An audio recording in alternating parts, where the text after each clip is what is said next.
Hello and welcome to episode 6 of the Songwriter Select podcast, where a group of songwriters will be talking about music, songwriting, production, and whatever else we fancy this evening. I'm your host, James Nighthawk, and with me we have 4 fellow writers today. We have a guest this week, so I'll introduce him first. Hello there to Neil Connor. Can you hear me, Neil? I can, James. Hello, everybody. Hello and welcome. Thank you for coming along. You are the second guest for this podcast since we've been going for the last couple of months. I'll carry on with the rest of the introductions first. We have Becky Thomas, I hope. Hello. Paul Boyd. Hello. And Anthony Lane. Hello. Brilliant. So going back to yourself, Neil, can you just introduce yourself a little bit, tell us a little bit about yourself and your music? Yeah, well, I'm a musician and a songwriter, not really a singer. I've been writing songs probably over 30 years now, playing a little covers band, and I just love writing and recording music and playing with people and just seeing where the muse takes me. So, no pretensions, just enjoy it and get a real kick out of it. Awesome. And what are your weapons of choice? What are your musical instruments? I was taught the piano for about 4 years, and then I self-taught myself the guitar, and I thrash about on the bass, and I play a bit of harp as well, but primarily keyboards and guitars. So. The classics. Yeah. Awesome. And some influences. Who are some of your big influences in the songwriting world? Well, it has to start with the Beatles and just go through all the eras, I'm afraid, from the 60s, 70s. I loved Slade as a kid. New wave, like a bit of rock, so a bit of soul. I love blues, and since I've been on the forum, I've sort of branched into things like slightly folky, country, jazzy stuff. So, regular live music, real instruments more than the sort of digital era. But I'm trying things out, so we'll see. Splendid. And I will flag right away that we are friends, all of us, through songwriterforum.co.uk, which is where you got to know all of us. Is that correct? That's correct, yeah. So today is the first time we have heard your voice, and it's very nice to do so. Brilliant. Let's keep rolling onwards then. So we always open the episodes with a now listening. So being as you are the guest, Neil, would you like to tell us what you've been listening to recently? We're not harassing you here, by the way. This is just being polite. No, you're much nicer to the Canadian, Polski, weren't you? Hey, rude. Yeah, I've been on a couple of long trips with my youngest son, and we went down to Cornwall, and he insisted on putting the best of the Who on, and George Ezra, and my latest purchase, I guess, was Brandon Flowers from and his album The Desired Effect. Just great pop music, nice production, and just really catchy stuff. So he's got that one single, which I think he stole from Bronski Beat, or half did it with Bronski Beat, which I think was the lead into it. But just more good stuff. So if you like the Killers, with that slight difference he has in terms of his pop sensibility, then highly recommended. Okay, so for someone like myself, I'm quite a big Killers fan. I've been following them since, because I think their first album came out when I was uni age, so it was just perfectly placed to grab me. Yeah. If you like the Killers and if you've been following their career, how does his solo work match or stand out from that? It's a continuation. It's. I mean, his voice is and his writing's still there. It's, I think, slightly less rocky and a bit more pop. He has this electronica sort of edge to the classic pop sort of stuff. I sort of hear Bruce Springsteen in his writing, but it's done in a modern way. So it's sort of, it's not a huge step change. It just sounds like him. You can hear the Killers, but without quite the same rocky band backing to it. But, okay. Well, the Killers have always had a tendency towards kind of an 80s retro synth addition to their rocky sound. So that doesn't surprise me at all there. I mean, I think his voice is sometimes a bit Marmite with people. I know some people who can't stand his singing, and I quite like it. But I think he's one of those artists that you need to like his tics and his vocal stylings. What about the rest of the group? Have we got Killers fans here? No. Nope. I like Killers. Yeah, I liked them a bit in the past. I haven't listened recently. Okay, so I wasn't aware that Brandon Flowers was doing solo stuff. I think this is. I was thinking of Mike Flowers. That's what I kept thinking about. I prefer Mike Flowers, to be honest. It's the second album, I think. You're right. Yes. I'm sure he's had at least one solo album before this one. So Anthony, why don't you take the Killers? I can't get into the songwriting. Okay. It just doesn't speak to me. I actually don't mind his voice. The only thing I like about Brandon Flowers is a Rufus Wainwright song that's said to be about him called Tulsa. You should listen to that. And Okay. yeah, it's got nothing to do with the Killers other than the rumour mill. There you go. There you go. Okay. Splendid. Right, moving on. On the list, I've actually got myself next, so I'll jump in on the now playing. I'm going to cheat a little bit here, and I'm going to talk more about sound than I am songs for once. I've been on a bit of a remasters kick. Jumping through Spotify. Someone jogged my memory. I think it was actually on the last episode we started talking about Oasis when we were doing our last podcasts, and I remembered that the first 2 Oasis albums had been remastered. So I jumped on to have a listen to that, primarily because What's the Story Morning Glory was a huge album when I was at school. I mean, it must have been one of the biggest selling of the 90s, without a doubt. And when I started training as a sound technician and a music producer, I learnt about what was called the loudness wars of the late 90s. Does that mean anything to anyone here? I'm guessing a couple of you would have heard of that. Yeah, Paul, you've heard of it. Basically, and this is going to go slightly techie, but I'll keep it as simple as I can.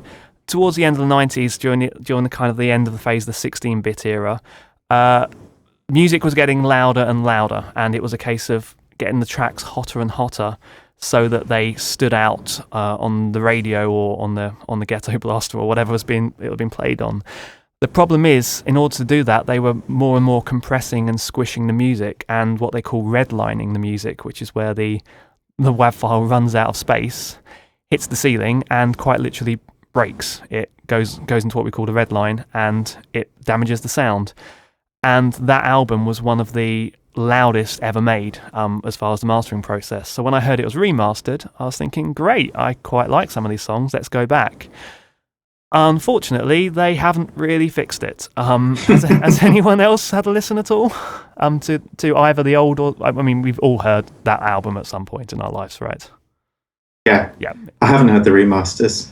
Well, I put it on and I had to double check on Spotify that I'd loaded up the right version because I had my headphones on and I was being the audiophilia chap thinking this is still broken. And I started Googling it, and actually on the Songwriter Select, SW Select podcast Twitter, I posted a link to someone else who'd analysed this, and turns out that whilst it is better, the 24-bit remaster, it's still brick-walled and it's still pretty squished. So What? they had the opportunity to fix something, and they didn't. And the rumour seems to be that, Paul, I know you know this because we've talked about mastering before, that people want their masters hot. They want them loud. They want them big and they want them punchy. Unfortunately, if that's done to some styles of music and it's done badly or the source files aren't up to snuff, you end up with a very squished, undynamic track that just sounds broken to an audio file. And that seems to be the case here. Maybe they could have mastered it better and had it softer or more dynamic, but they didn't, basically. And on that link I put on Twitter, it shows you the visualization of the WAV files, and they're still just squished. So I'd be really interested to know what you thought of the CD, because I know that Spotify kind of has its own compression settings. That is one thing I will flag here, that I'm not... If anyone does have the information on this, please let me know, because I've very much struggled to find this. I've actually tweeted Spotify before, because even on new releases, which in the age of 24-bit mastering, we shouldn't have this problem anymore. Even with new stuff, I've noticed artifacting before, and it drives me mad when I've got hundreds of pounds worth of headphones and I'm sitting to listen to this music, and it sounds wrong. I think sometimes it depends on the file submitted by the label to something like Spotify. And then, as you say, Anthony, they do have their own normalization codings there. So it could be that it's just it doesn't stream well. I heard that if you wanted your stuff to sound good on Spotify, I think it's Spotify, it's one of the big streaming services, that you need to give a half dB headroom on your final masters that you upload to them. Correct, and I've done exactly that with the albums that I've got on Spotify, and Okay. I think I might have just done 0.3 dB. And again, apologies to people listening that aren't techie here. We try and avoid this as much as we can, but occasionally it comes in. Basically, it avoids going to the very top of the headroom. It leaves a tiny bit of space, which is no bad thing, full stop, to do, because, as you say, Anthony, half dB, you A/B that to someone, they're not going to know which one's which. No. It's just a case of diminishing returns, so always leave some gap there, and I do that for all my clients all the time.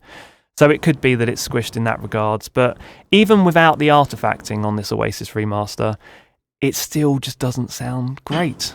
But then it could just be a mixing option, and they just wanted it guitar heavy and splash heavy, and maybe I just don't like the mix rather than the master. But wasn't the irony of the Sound Wars that when it was played on the radio station's compressors brought it all down anyway? I was going to avoid this because I was going to move away from more technical. But yes, the big irony just to reiterate there from Paul, the big irony of the Sound Wars were that radios themselves have compressors and multi-channel limiters, which are there to mean that if they go from a Beatles song from the 60s to a track from Taylor Swift in 2015, it doesn't jump in volume too much. And if you give them a really squished, undynamic WAV file, it will actually make it really quiet. So a huge example of this was the Red Hot Chili Peppers. They had a couple of albums that were the victims of the loudness wars, one of them being Californication, which is, again, completely broken. If anyone's got that in their record collection, check that on good headphones and you'll be appalled. And this is the CD I'm talking about.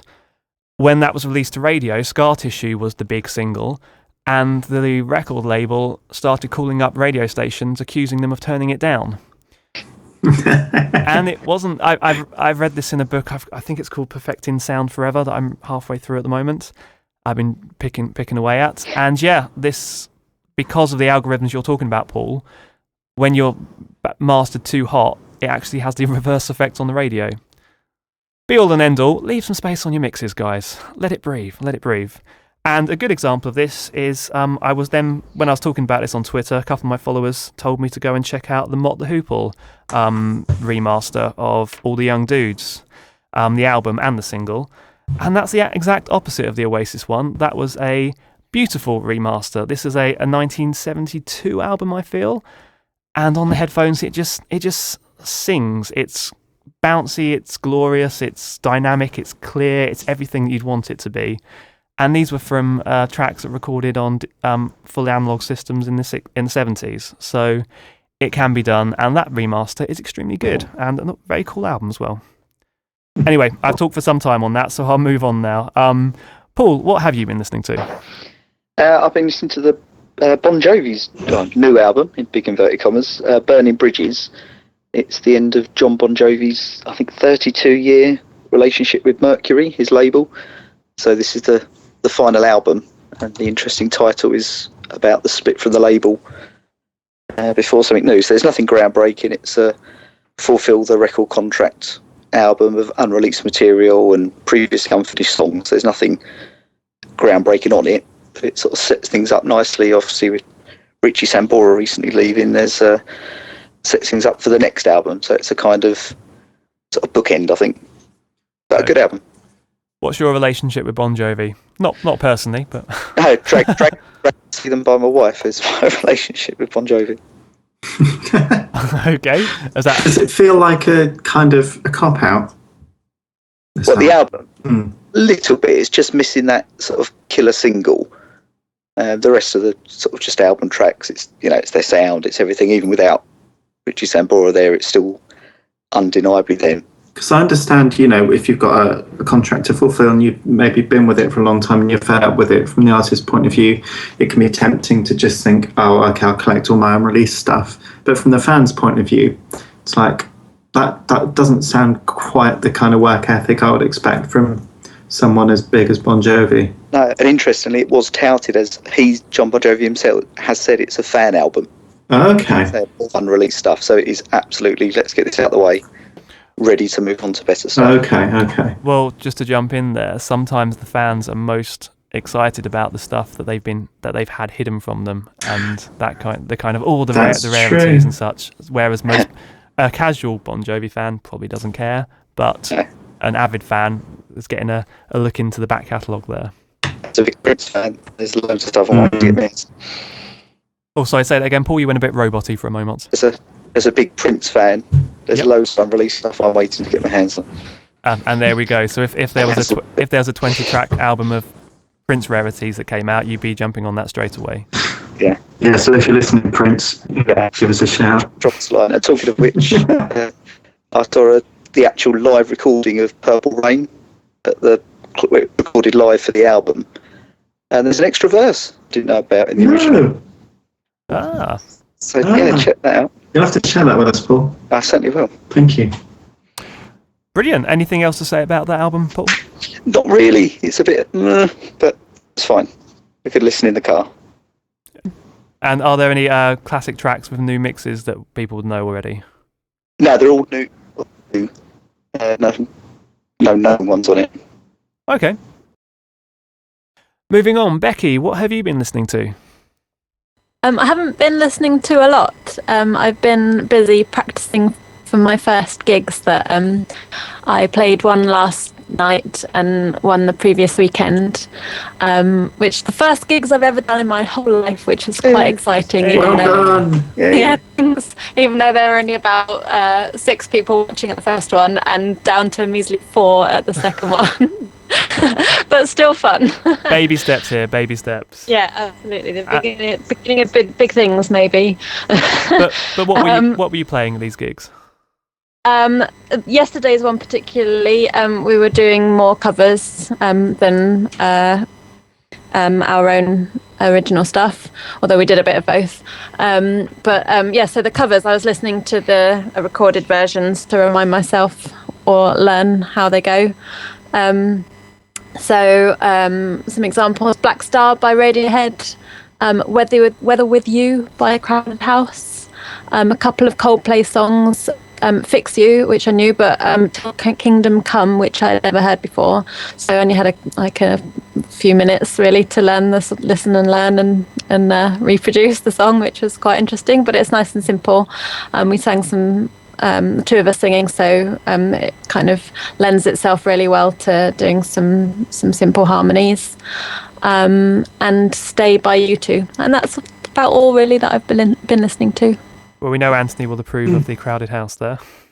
I certainly do. I would encourage you very strongly to listen to the album that track comes from.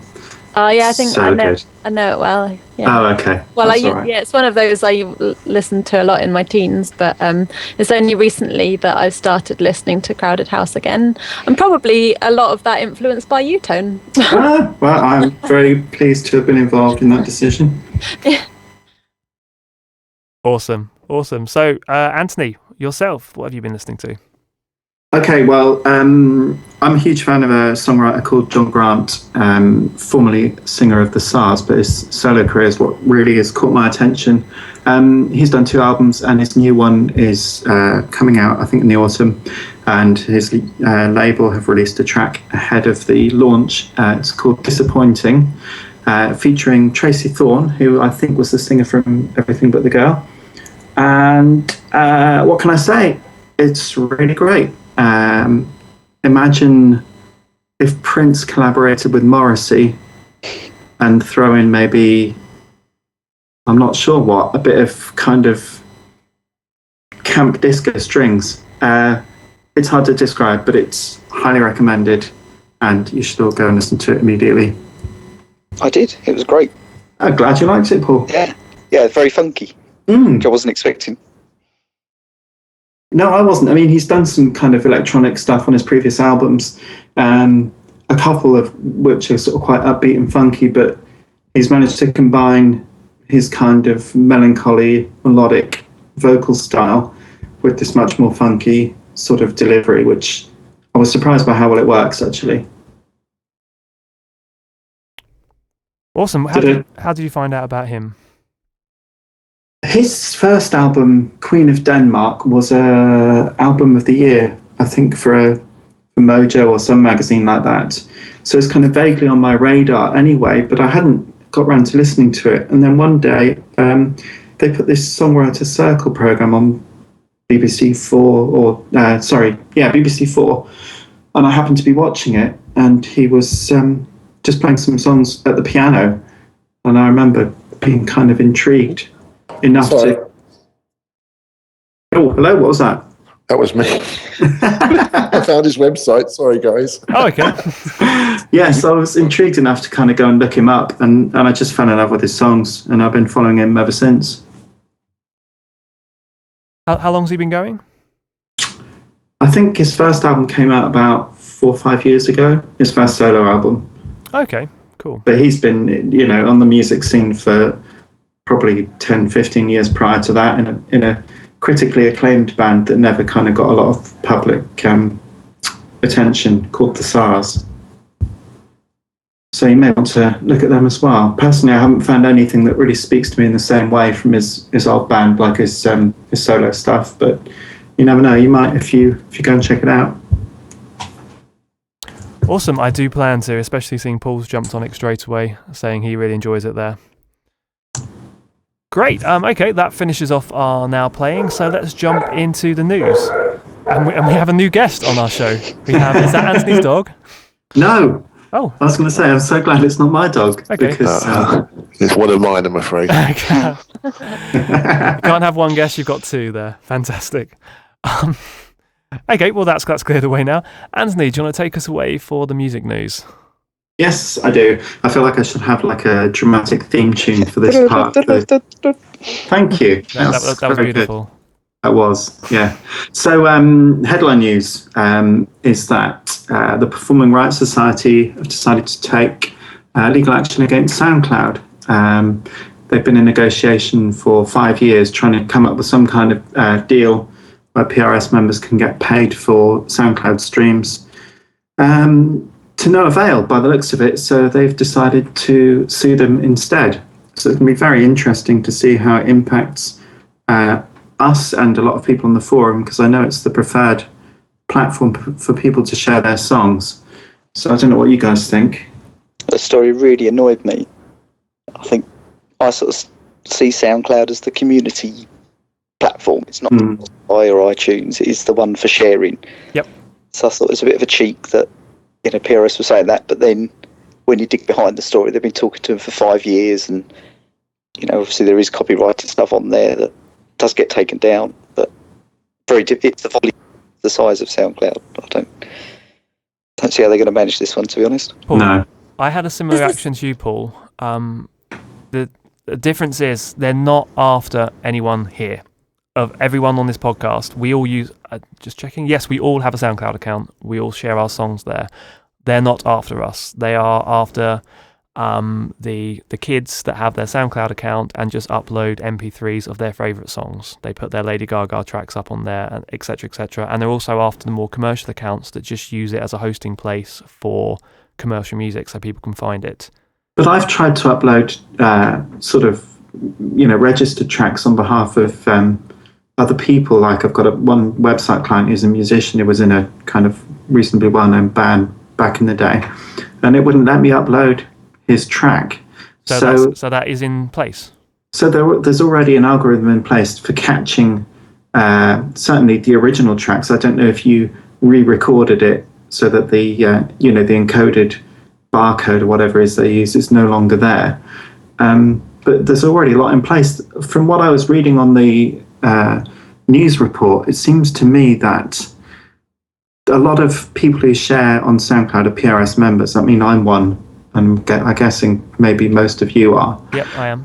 And the problem seems to be that SoundCloud are doing deals with labels and other organizations that are paying labels for music, but not paying creators for music, so songwriters.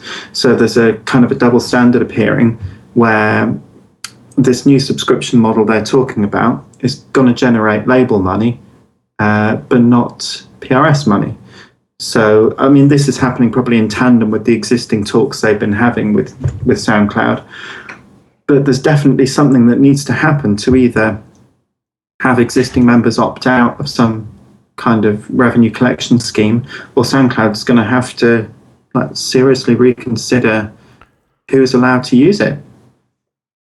The times they are changing. Becky, you were going to jump in there. Did we cover what you were going to say, or? I think so. Yeah, I was just going to ask: is it just about uploading recorded tracks, or is it about doing covers? Well, covers are a lot more of a grey area because you can't flag covers in the same as Anthony mentions in algorithms that obviously with something like things like SoundHound and what's the other one that people use to find music, Shazam. There are built-in algorithms that can literally spot the thumbprint of existing mastered tracks. If you're doing a cover version, it sound to the computers they seem like new songs. And cover versions don't necessarily harm artists in the same way that having the original version does. And I know for a fact that a lot of established artists turn a blind eye to SoundCloud and YouTube covers of their material, knowing that effectively you're doing their advertising for them. So that's always been a grey area. Technically, you need permission from the artist to do this kind of stuff, and if they send a cease and desist, you should bring it down, etc. But Anthony, am I right in saying that isn't the crux of what's going on here? Yeah, no, it isn't. This is about PRS members uploading their original songs to SoundCloud and not receiving a royalty from the money that SoundCloud collects. Indeed. Well, it's definitely one to keep an eye on because, as you say very clearly, Anthony, we all use SoundCloud regularly. So we all use it knowing that we're not going to receive any royalties. So true. I'm imagining everyone who uses it probably knows this in advance. Yes. It's the same as venues, do you not think? So when you play your original songs in a pub, are you expecting a PRS payment? You do get a PRS payment. And I do get one. I do get you do? Yeah. Yeah. So why is it different on SoundCloud? Okay. I would be happy myself to waive SoundCloud and say, right, this is for me to tag on my social networks and get promotion. And for the few thousand plays I'm going to get, I'm going to miss a few pennies of PRS money. That's fine. I'm happy to waive it for the promotion from it. If I was going towards the millions of plays, then I'd be pushing people towards my Spotify instead, which is actually kind of what I'm doing at the moment. But if it was a case of you can either have SoundCloud and people have to pay for it and it costs money and it changes, or keep it as it is and not take the money, I'd rather keep it as it is as stands myself. Yeah, I think it's a trade-off for a really good piece of software that allows you to get your music heard easily. It's platform friendly. People can listen to my tracks on whatever device they've got. I can be in touch with other musicians and listeners via the platform. It seems like a fair exchange to me. If I share a Spotify link on Facebook and Twitter, if someone hits play, if they don't have a Spotify account, they can't play that song. Exactly. With SoundCloud, as well Anthony and others here, and others listening, it's an embed and it works on pretty much anything, any browser, any device. So anyone can immediately hit play and hear your song. It's the ease that you're paying for there. Not paying for, sorry, agreeing to. But yeah, I mean, do you fall on the other side of the fence there? Anyone, Paul, or? I think the option is right. You said about the festivals or playing at a school fete. Are you going to force them to join PRS so you get a few pennies? You've got the choice, and I think that's as the owner of the copyright. Yes, it'd be nice to choose whether you release something on SoundCloud to claim or not. So it should just be a click option.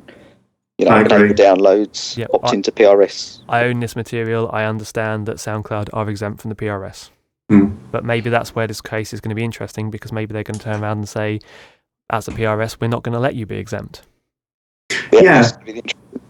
I mean, from PRS's point of view, that's a large chunk of money they're not receiving. And then not distributing. Yeah. Because they're supposed to run for their clients. I mean, they do look after our benefits as writers. So Exactly.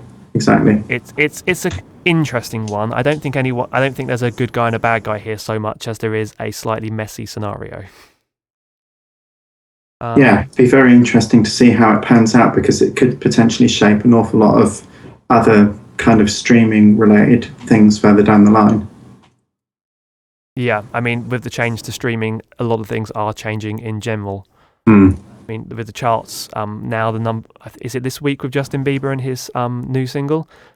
Oddly enough, I haven't been following it, but I did see a link somewhere saying it was the most streamed first week song of all time, and from that it's gone to number one in X numbers of countries. So, right. Because streaming now counts as a strong tally towards the charts in a lot of countries, including the UK. Which is fair enough. And obviously, he should be. The writers there should be remunerated for it. Right, let's move on. What's next, there, Anthony? All right. So I don't know if there are any metal fans among us, but arguably the inventors of metal, Black Sabbath, have announced their farewell tour. 5 decades, writing, recording, gigging, about to come to an end. What do you all think of that? I think it's great. I think there's a whole generation that think Ozzy Osbourne is just somebody that totters around on a fly on the wall documentary, or fly on the wall reality show. So it's great to see him doing what he does. Do we have any Black Sabbath fans here then? Hands in the air. Yeah, I like it. Cool. Paul's there. I appreciate a bit of Sabbath. I wouldn't say I was a fan. I kind of appreciate how important they are to a very popular genre of music, and how maybe some of the songwriting is pretty good if you like that kind of thing. But I definitely won't be going to their gigs. You haven't got your tickets on pre-order? I haven't. I'm sorry. I'm sure they'll do fine regardless. I'm hoping Ozzy will be able to string a sentence or two together, for the fans, because I've seen him these days. He looks a bit the worse for wear, doesn't he? I once bumped into Naomi at a guitar show and literally bumped into him. He is huge. Just turned around. But yes, he's huge.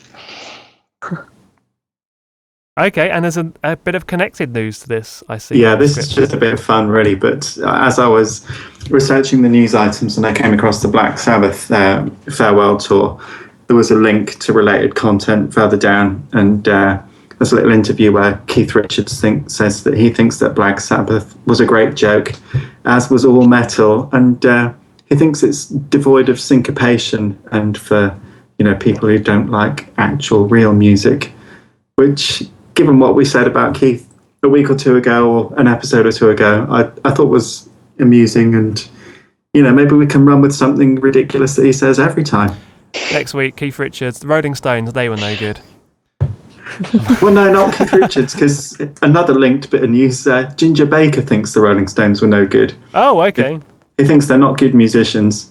Okay, this is an old link, but, I just think he's the grumpiest person ever to have played a musical instrument, so it's worth mentioning. We're turning this into Gossip Corner now at the end of the news. This is Heat Magazine podcast. Anthony's Grump of the Week. Who doesn't like who? Who's been saying what about who? I've got to say that article has the best opening line. It was on, is it the Metal Sucks website or the blog? Metal Sucks, yeah. And the intro to the article. In a recent interview with the New York Daily News, Rolling Stones guitarist, scrotum impersonator Keith Richards. Just brilliant. Yeah, it's a beautiful bit of journalism.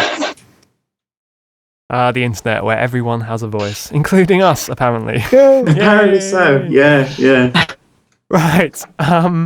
Shall we move on to Paul, your section, our regular feature of Anatomy of a Song? Do you want to jump in for this? Yeah. We're looking at Shut Up and Dance this time from Walk the Moon. And we've all had a good listen, and it's certainly infectious, I think it's fair to say.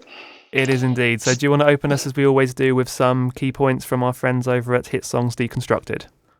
Yeah, so it's from, where we've got 1, 2, 3, 4, 5, 6 songwriters for this one. So it's something to bear in mind when we talk about collaboration later on. Yep. I think that the key thing that jumps out for the track for me are the influences. So there's dance, funk, new wave, power pop, a bit of retro in there, and undeniably U2, certainly the intro. Yep. For length, we're looking at 3:15, 3 minutes 15, so perfect length. Structure starts with a chorus. Interestingly, starts with the chorus section, and then we're looking at verse, chorus. No bridge, just sort of an instrumental section and a bit of a breakdown coming back into the chorus. A very cool synth solo. Very cool synth solo. Where have they been? They've been hiding for many a year. I did enjoy it when it came along. 128 BPM, so sort of standard pop fare. Yep. And what's our favourite one we look at? Title appearance. 12 times the song. Only So 12? not as high as, only 12. That's very low compared to recent songs we've done. And it feels like more. I could have sworn. Is it just that hook is so catchy that you feel like you've heard it more than that? Yeah, I don't know if they're counting the whole thing, because it gets split across, but yes. maybe check that. But you first hear it in the verse, don't you? Actually, quite early on, the title. Well, the intro, which is the chorus, bizarrely. Yes. Before we move on to each of our thoughts, can you tell us a bit about the band? Because I'd never heard of them. Is this their debut? Have they been working away before now? It's their sophomore major label album. Okay. So, and it's For all those British people out there, do you want to explain what sophomore means? not really. What's that first? Sorry, I didn't mean to interrupt. Their second album. Okay, thank you. I just translated there. Are they? You mentioned 6 writers. Are there 6 members of the band, and this is a wonderful collaboration with the band themselves, or have they been handed this song? Do you think? I think they're in it. I will just check. Okay. I'm trying to place them, whether we're talking about a rock group of auteurs or whether we have a pop band here, because I know nothing about them. I don't know whether they play their instruments. I don't know whether they're a pop formation or whether they're a full-on coming up from the Grit and Salt rock band. I'm guessing that the song's written by producers, judging by the hairstyle of the man that sings it. That's how we do things in the industry. Sorry, what was that, Neil? That fact. Say that again, Neil. Yeah. Sorry.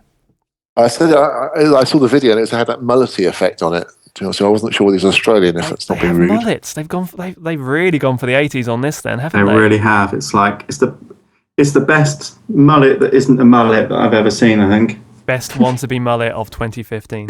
Well, It is band written with some others. So maybe you're spot on there, Anthony, with your mullet theory that it was the producer. Yeah. We do have we have a tendency to jump in on these kind of things, and with the polish on the song, I wouldn't be surprised if there have been some tweaks and additions by the producer to make it really poppy.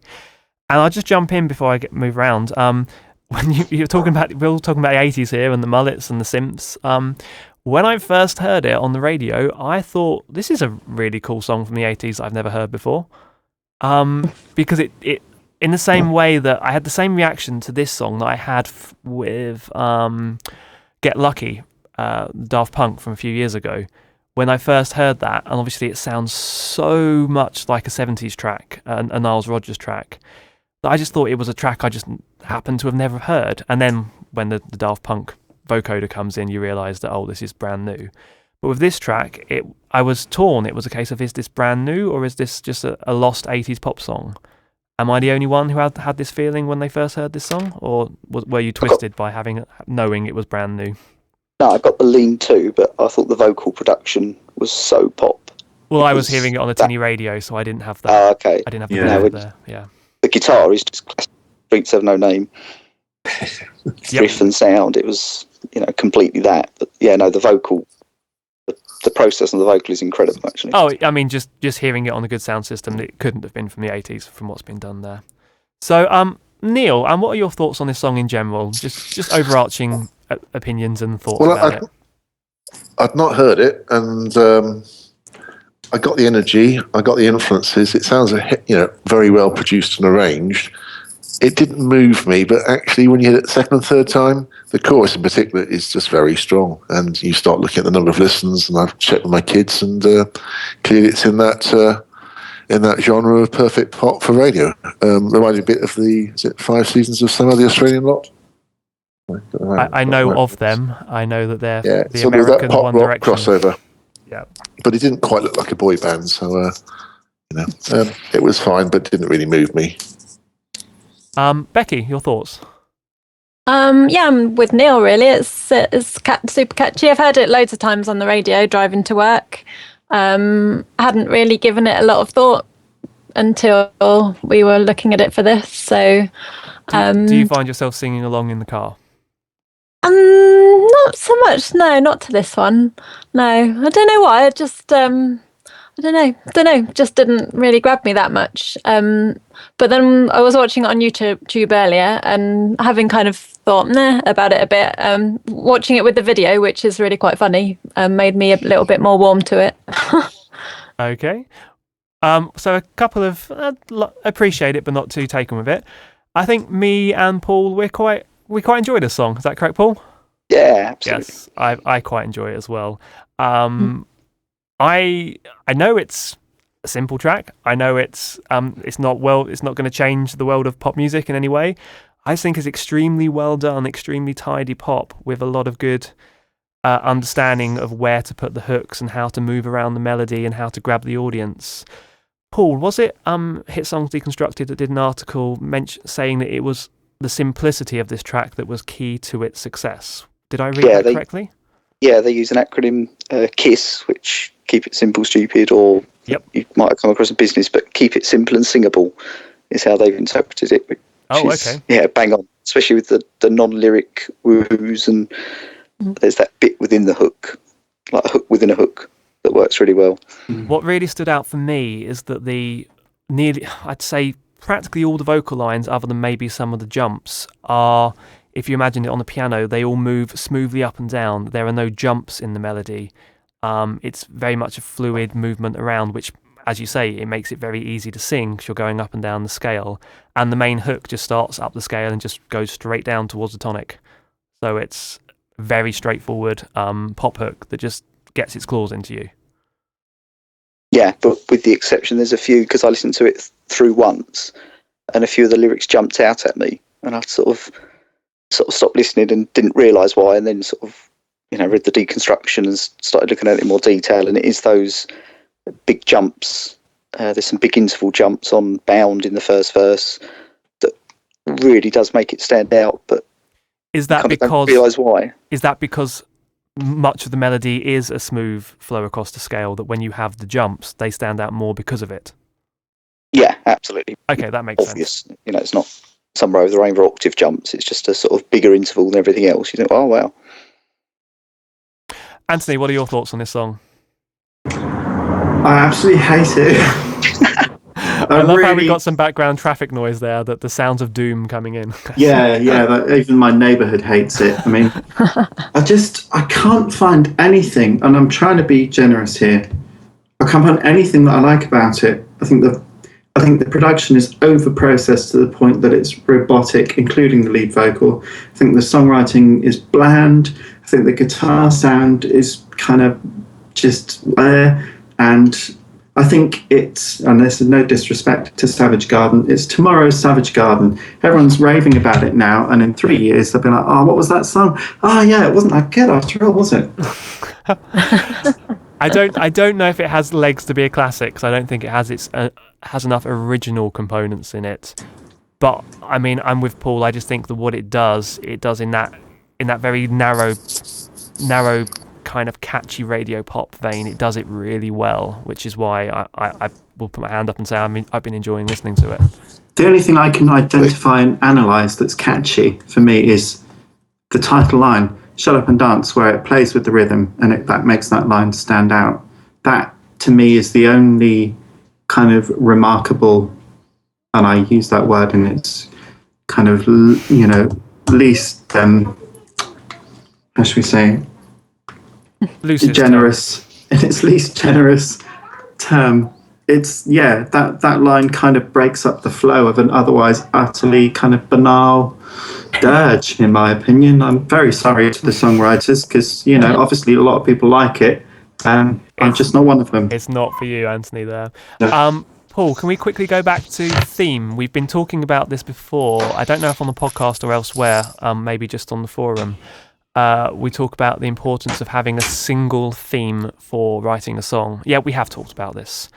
And that's another thing that stood out for me with this song.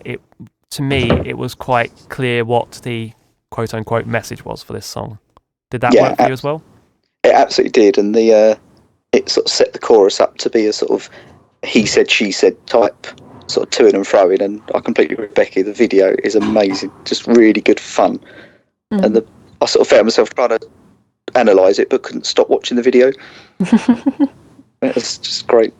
I still maintain that I always avoid videos when doing these constructions. I don't want my opinion swayed by it. But it does seem that I'm the odd one out there. We've had a few mentions of good videos. I still haven't seen the Mark Ronson video, which I've been told is fantastic. Oh. But I love that song. I love that song regardless, so it can only get better there. Yeah, let's do that one again. I shall. Now, you've got to see the video just for the haircut on this song. That's like the best bit of the song, actually. Oh, this I one like red hair. for the mullet. For the mullet, yeah, So- well, the wannabe mullet. Okay, so a tick for the mullet and a cross for the So song. even there, a mullet. Felicity. Yes. It's a retro mullet. I can see your Metacritic review. 2 stars. Good mullet, bad song. Not even a good mullet. Okay, 1 star. Average mullet. Average wannabe mullet. Yeah. Could mullet harder.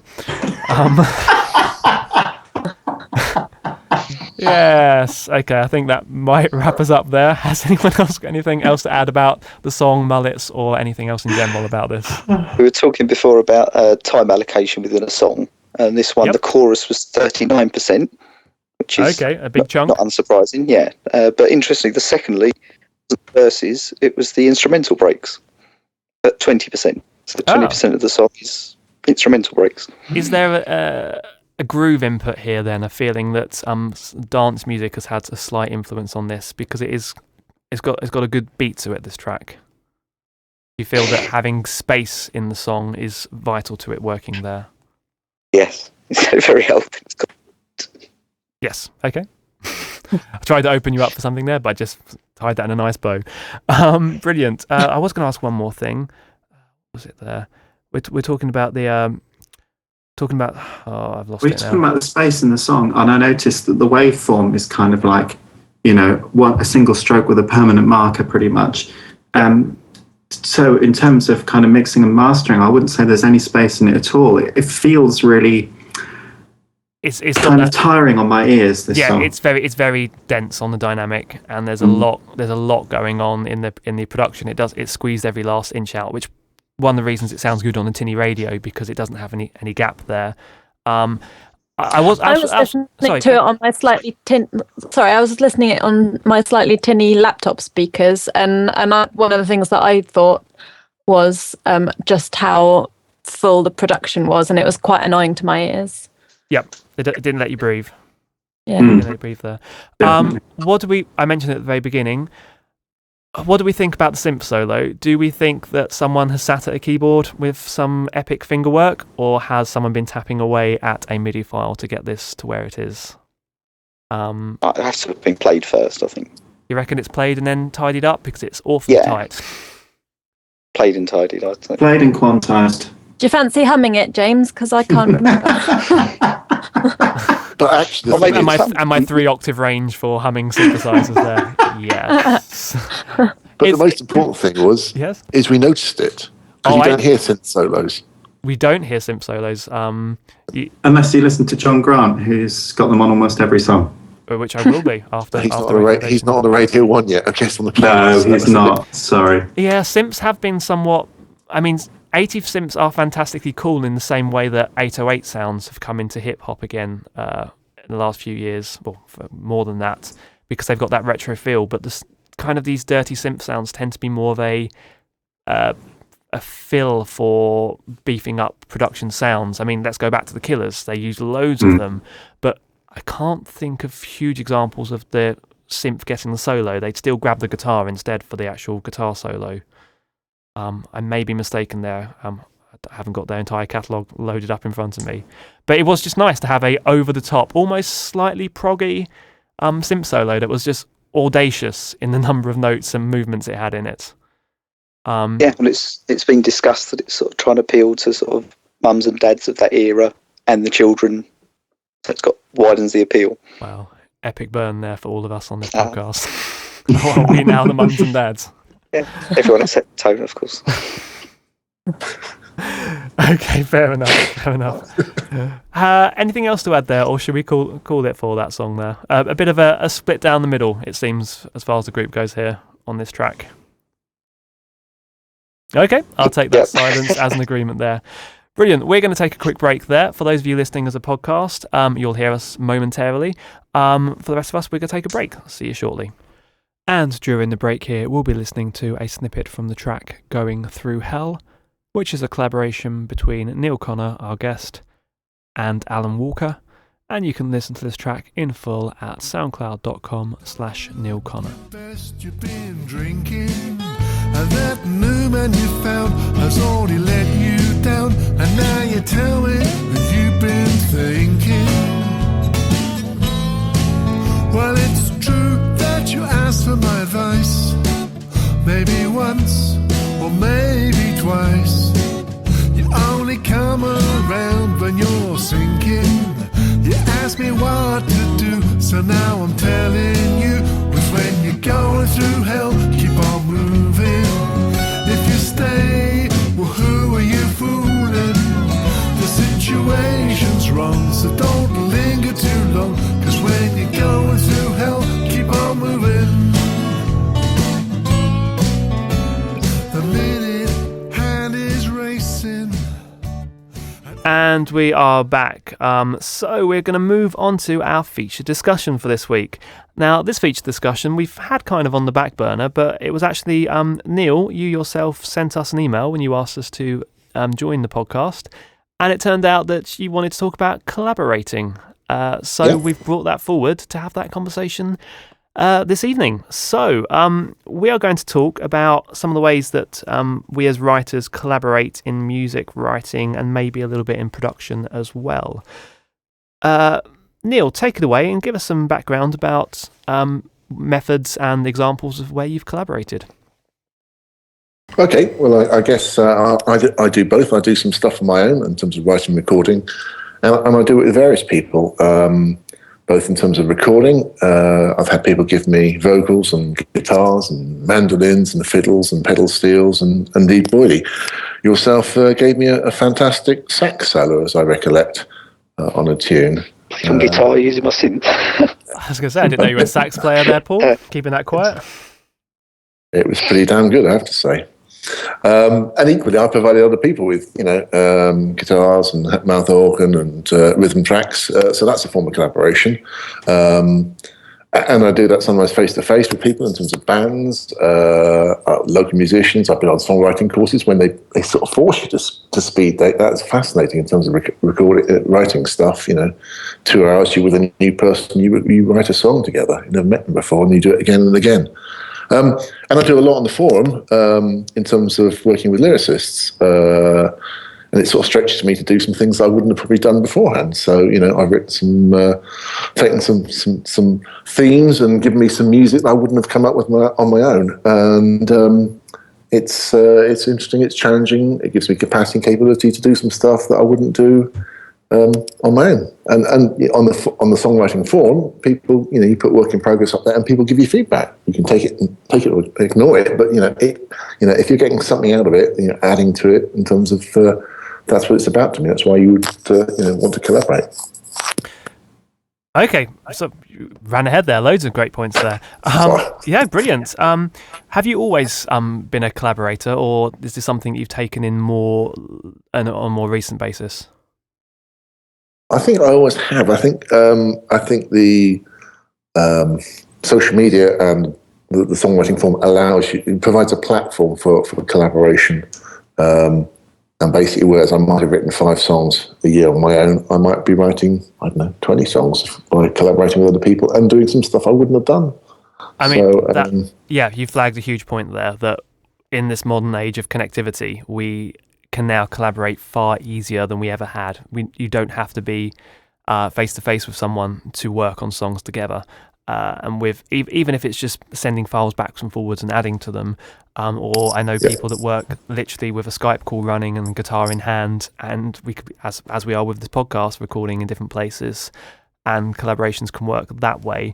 But I think you're talking more about with the forum, bouncing ideas and working separately and coming to one final piece. Is that correct? Yeah, well, all of the above in reality, because sometimes I do it with people in Canada and New Zealand, and so the geography's taken away. If I haven't got that skills in terms of playing an instrument, other people I can ask for it. in terms of songwriting, then people can, I haven't done anything with Paul, or I haven't done it with Becky or Tone if he wants to, but we could. So that's the opportunity, really. Great. Well, you've got some more points to make here, but I'm going to put those on hold for a moment because they go into more of a backs and forwards. So let's jump to Becky. I'm going to push you next, because something that was mentioned there by Neil, you've definitely done yourself, because you went to a songwriting course a month or two ago, was it? Yeah, it was around April time, I think. And then you were doing collaborations on a daily basis. Yeah, same as Neil. His was more speed oriented than mine was, but mine was one song per day with a new partner each day. I think I've talked about it on the podcast a while back, so I won't go into too much detail, but it was a brand new way of working for me, and it came up with some interesting results, and it was great fun. Challenging, certainly, but the real sense of achievement of starting the day with nothing and ending it with a new song was brilliant. Awesome. Okay, we'll carry on from there, because you've got some more points in your script here about this. About your collaborating history in general, things you do there. Yeah. Well, something that that Neil was saying that also chimes with me is about how working with another person, kind of the real draw of that, I think, is that you'll create something that you wouldn't have done without that person, and it's the same for the other person as well.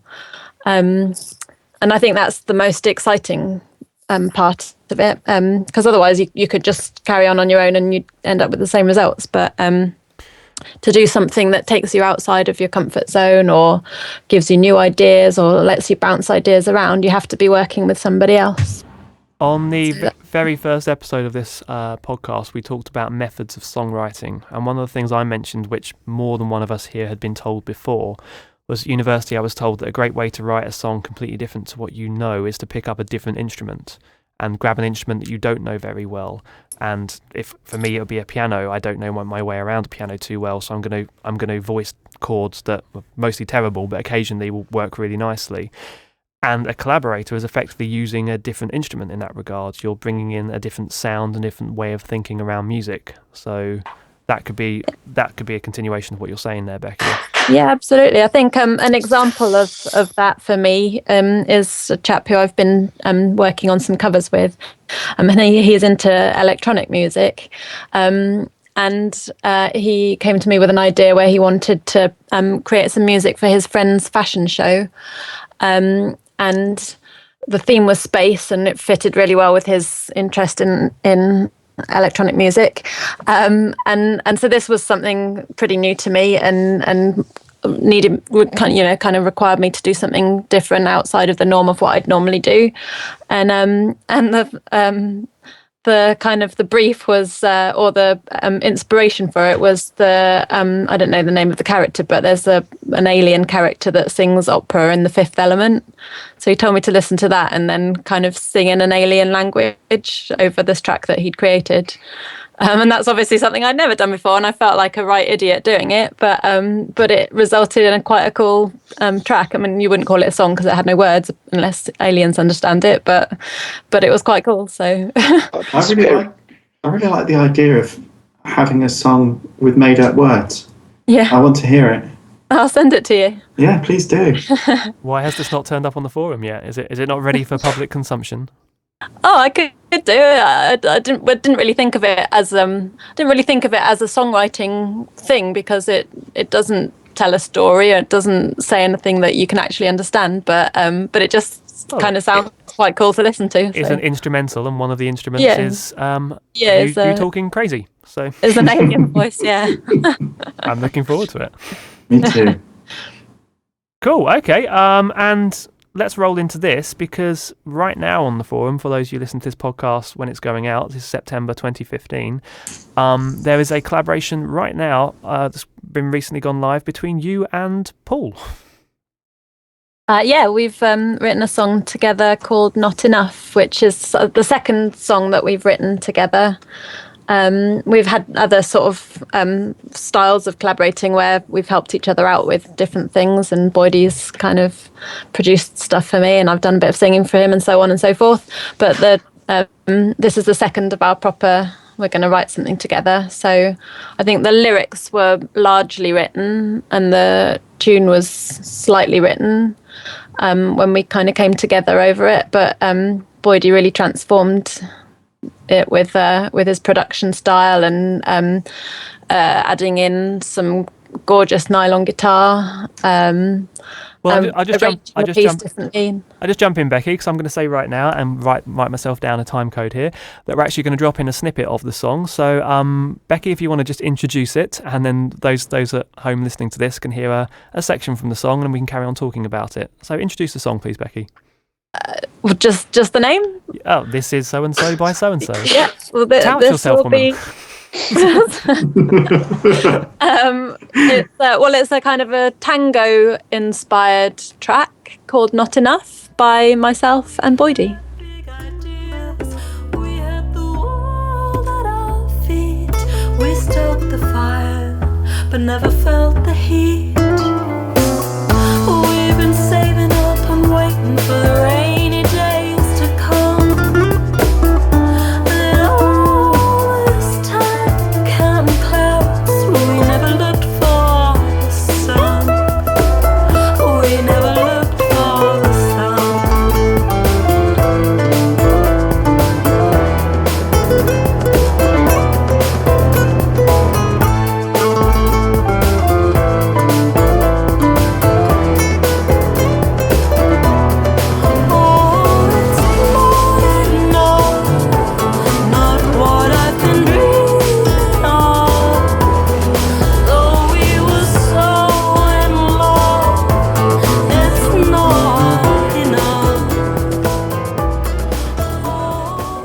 So, yes, tell us about how it came together, why you started there.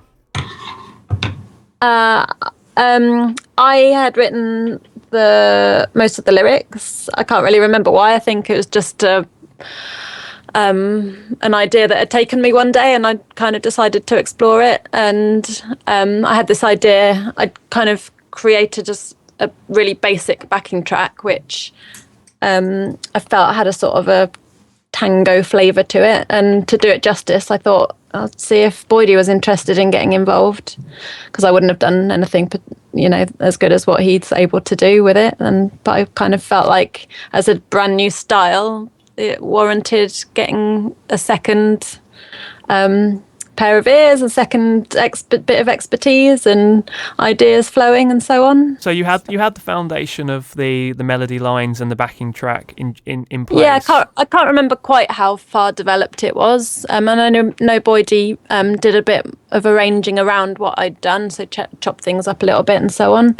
Paul, do you want to jump in now and tell us what you received from Becky and how you worked on it? Yeah, it was the vocal. At the time, what we thought was the scratch vocal. Was it GarageBand MIDI or Logic then? It was probably Logic, but I can't be sure. Yeah, so the MIDI files from Logic, which I was then able to drop into sort of my VSTs just to get a bit more realistic sounding instrumentations, lay it out in the DAW. And then it was a lot about the arrangement and trying to get it. It was a very traditional type tango track, but we felt trying to get it a bit more modern, a bit moody, perhaps with a bit of the EDM pop type style to it. So did you rearrange the drum track entirely to have that slightly more modern beat onto it? Yeah. So it was a completely different drum track, and I think I can't remember. I have to look back. I think it might have dropped some loops in parts. How did you go about that sort of working out? Did you just send it to Paul and he got on with it, or did you sort of interact a lot by email or Skype or whatever? How did you bounce the ideas around, or you just trust each other? No, always email. Yeah, always over email. And this is going back quite a long time. It took a while for us to really get it together on this one, but so it's a bit hazy now. But yeah, I think I sent the original track. Boydie kind of replied and said, "Yeah, I like that. I've got some ideas for that." And I can't really remember. Just the ideas started bouncing from there. Well, it sounded like you just sort of trusted each other and got on with it, which is great. So. But lots of to and throwing, wasn't it? So it's like, this. Do you like this drum pattern over the top? Yeah. Email. Then you'd come back. Yeah. How about this? how about this arrangement? So that's do what a lot of communicating all the way through to rather than kind of one of us going off and producing a full track without chatting about it. It's definitely collaborative all the way through, isn't it? You've mentioned I think Neil, you mentioned a very important word. You mentioned the word trust, and that's something that we're going to come back to later. We're going to touch upon especially. Obviously, Becky and Paul know each other's work, so they haven't gone in blind on this, whereas some of the collaborations you've been talking about when you've gone to these blind date style collaboration songwriting courses, obviously you don't know what each other are capable of. Mm-hmm. So this is more a case of people very clearly choosing whom they work with. And would we all say that's an important factor in deciding where and when we collaborate on this? God. Oh, I agree. Yes, there's the dog. Yes, there's the dog. The dog agrees. Does the dog owner agree, Neil? Yeah, but it could be like a one-off. You just say, I'd like to do something with you because I've heard something, or I've read your lyrics or whatever like that, or you may then form an ongoing relationship with them and say, yeah, we like working together, can we do some stuff? So you have to start somewhere, and some will probably do a one song and some may do, an ongoing relationship. Brilliant. And do we find that we learn different things from working with different people? Oh, yeah. Invariably, yeah. I'm not surprised there. Paul, do you want to jump into some of your notes here? Yeah, I sort of collaboration for me, I still treat as a separate thing. I still see the songwriting as sort of my thing. So when I finish it, I want it to be mine. And then the collaborations are separate things. So even on my SoundCloud, I kind of treat the things as separate. I've never had a collaboration where it's sort of been from start to finish. It's been one or the other. It's either mine or I'm collaborating. I don't know if... Is that just how you have it in your head as psychologically you separate these things out? Yeah, I suppose it's when you have the finished product, it's getting over that, I did that, that's mine, rather than 3 or 4 people. Is that sort of distinguishing between you've started writing a song, so you'll finish it and produce it yourself, but if somebody comes to you with material, you'll collaborate with them? Yeah, or I'll play from scratch, but I wouldn't see that as... I sort of identify that as a collaboration rather than one of my songs. Right. Does that make sense? I don't know if it does. Well, I'm glad you've interjected there, Anthony, because what I'm going to do, I'm going to put your thoughts on hold there for a minute, Paul, the ones that you've got lined up to tell us about, because me and Anthony are probably far less inclined to collaborate. I mean, we've both got fewer notes than the rest of you guys because we tend to fly solo, don't we, Anthony?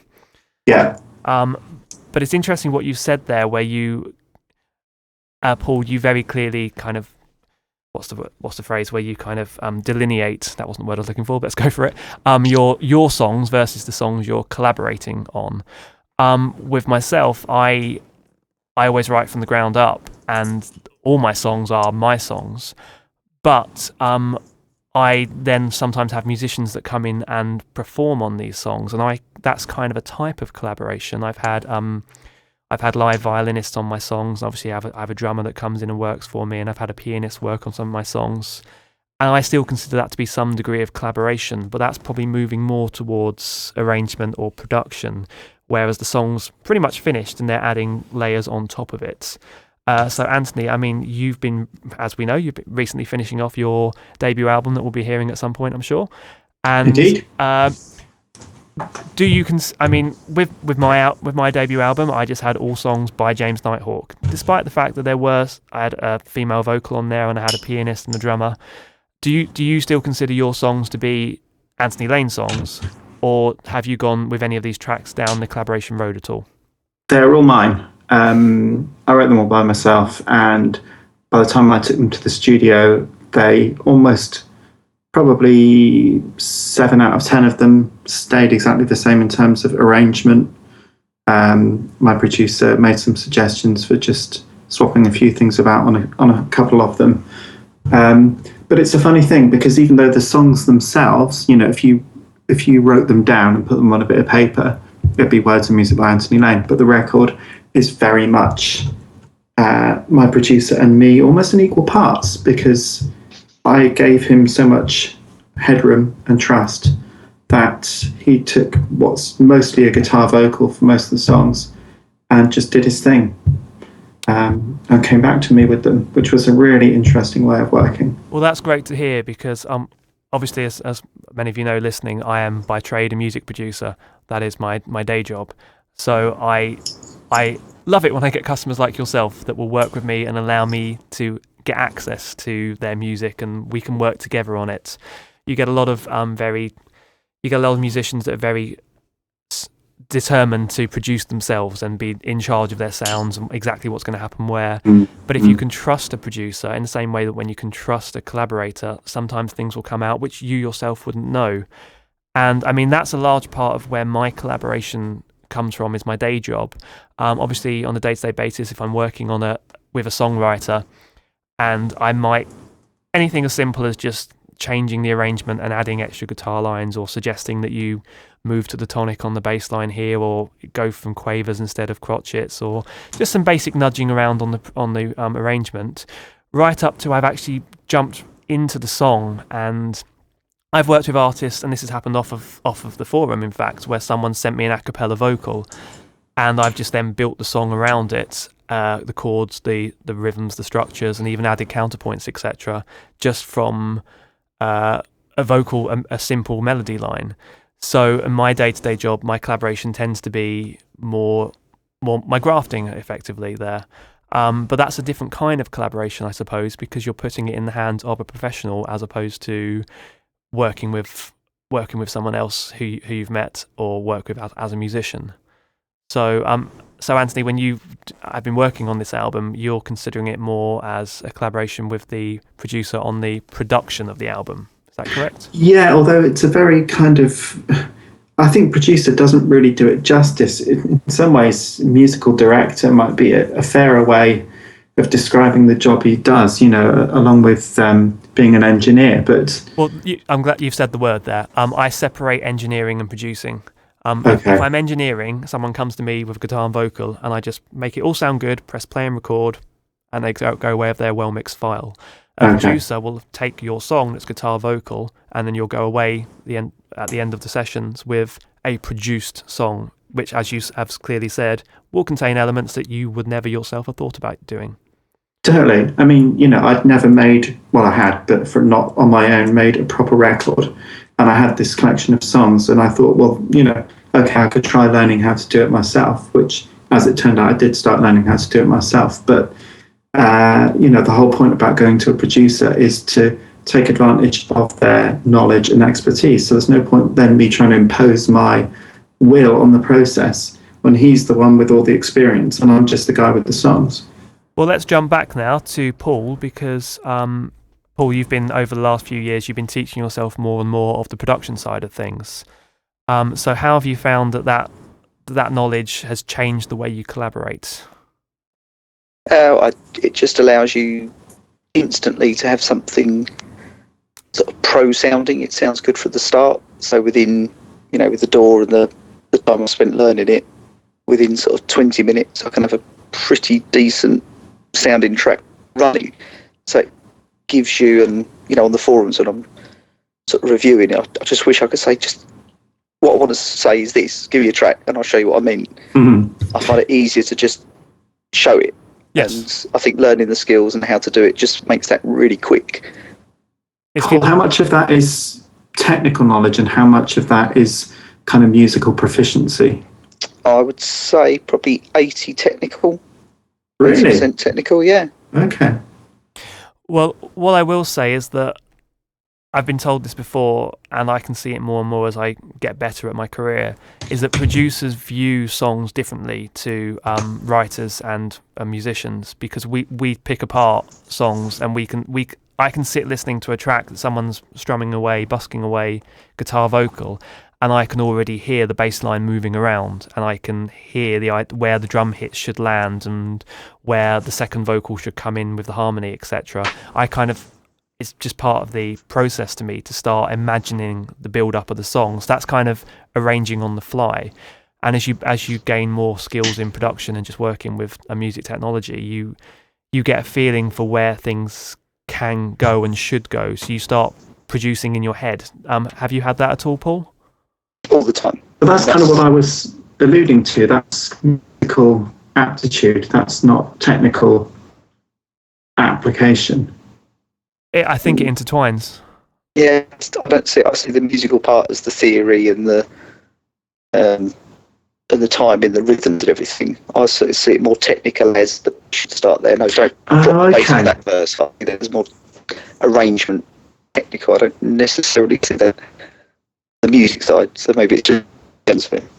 Okay. So you don't think that getting a pro sound is, for me, all right, what I'm going to say is that getting a pro sound is kind of got a massive overlap with having a good arrangement. Like choosing sounds that are blend well together, a sequence that makes sense to a listener. Yeah, and what I found, I've gone full circle from, when I was learning, it was I throw everything in the kitchen sink, or more synths, more strings, or let's put a pad in, let's put a lead line, let's double that lead line, and then you start listening to the pop and what's in the charts now, and you realise how incredibly simple it is. It's just a vocal and some percussion. So that's probably the real benefit of having a collaborator, because they can be more objective, whether you're the producer or the arranger or somebody who said, here's an idea, do something with it, whether it's a lyric or whether it's music. And it's the instant feedback. Not quite so close to it. Yeah, but they're not quite so close to it. Yeah, completely. And that's so why it's great. Go to get something. Yeah. Entirely. What do you think of this? Just because you can doesn't mean you should, as the adage goes. And Anthony, you've probably been experiencing this yourself recently, that the producer's sometimes there to say no, and sometimes there to say no, but let's try this instead, and bouncing ideas that you wouldn't have yourself is exactly what Neil's saying there. The key to making it work for me has been that both of us have power of veto. Okay. Yeah. Yes, I mean, I have at times had to... I've never had an argument with a client, but I have very firmly had to say, no, that's not a good idea. Here is why. And they've generally come round to it, and we've always worked out something else. The other thing is, I'll give you an example. I was working with a band last year, and they were putting the track together. And when it came out of the rehearsal studio, they had a guitar solo planned. Then the way we recorded it, it went quite gritty, and they used some darker guitar sounds than they were planning. And the whole song started to sound quite swirly and quite dark and quite very moody. And then the guitar solo came along, and it was twangy, bouncy country, which worked when I heard the rehearsal in pre-production, but it suddenly stood out like a sore thumb. And I just had to say to the guitarist, that guitar solo doesn't work. It's like, oh, but I love it. It really works. It's like, it's a good solo. It doesn't suit the song you've got. Fortunately, the songwriter in the group agreed with me. And he went from, just to explain an example, he went from a twangy Telecaster country pentatonic. In the end, I think we used about 3 notes with heavily distorted Les Paul sounds just swirling around on a sea of feedback and delay. And it just became hugely atmospheric, maybe a little bit edge, a little bit, think of some examples of other sounds like it, slightly psychedelic. And it just sounded huge against the background part and let the violins come through.